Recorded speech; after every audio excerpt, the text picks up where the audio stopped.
भारतीय सेना को हाईटेक करने के लिए मोदी सरकार ने बड़ा कदम उठाया है। खबर के अनुसार भारत और अमेरिका के बीच पिछले कई सालों से MH-60 रोमियो सी हॉक हेलीकॉप्टर की खरीद को लेकर बातचीत चल रही थी।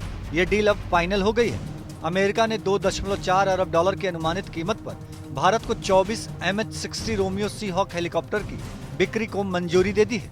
गौरतलब है कि भारत को पिछले एक दशक से ज्यादा समय से इन हंटर हेलीकॉप्टरों की जरूरत थी। इसी को ध्यान में रखते हुए भारत लगातार अमेरिका से इस पर डील कर रहा था। MH-60 रोमियो सी हॉक हेलीकॉप्टर का निर्माण अमेरिकन रक्षा कंपनी लॉकहीड मार्टिन ने किया है। बता दें कि रोमियो सी हॉक हेलीकॉप्टर पनडुब्बियों और पोतों पर अचूक निशाना साधने में सक्षम है। यह हेलीकॉप्टर समुद्र में तलाशी अभियान और बचाव कार्यों में भी उपयोगी है। साथ ही हेलीकॉप्टर दुश्मन की पनडुब्बियों को नष्ट करने के अलावा जहाजों को खदेड़ने और समुद्र में सर्च और बचाव अभियानों में भी कारगर साबित होंगे।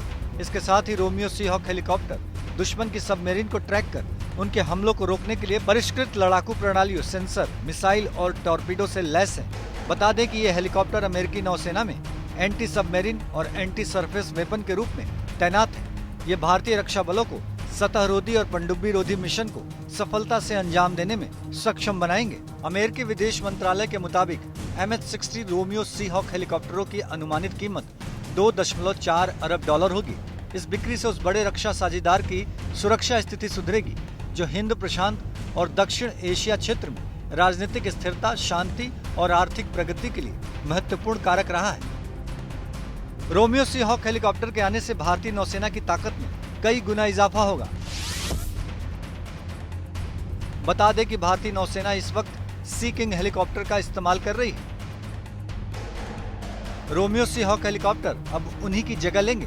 भारत के लिए हेलीकॉप्टर इसलिए भी महत्वपूर्ण है क्योंकि चीन लगातार हिंद महासागर क्षेत्र में अपनी पैठ मजबूत करता जा रहा है और चीन की हिंद महासागर में बढ़ती पैठ भारत के लिए खतरा बन रही है। और इसी मद्देनजर हिंद महासागर में चीन की अपनी मौजूदगी बढ़ाने के बीच ये हेलीकॉप्टर सतह और पनडुब्बी भेदी युद्धक अभियानों में भारतीय नौसेना की ताकत बढ़ाएंगे। ब्यूरो रिपोर्ट, भारत तक।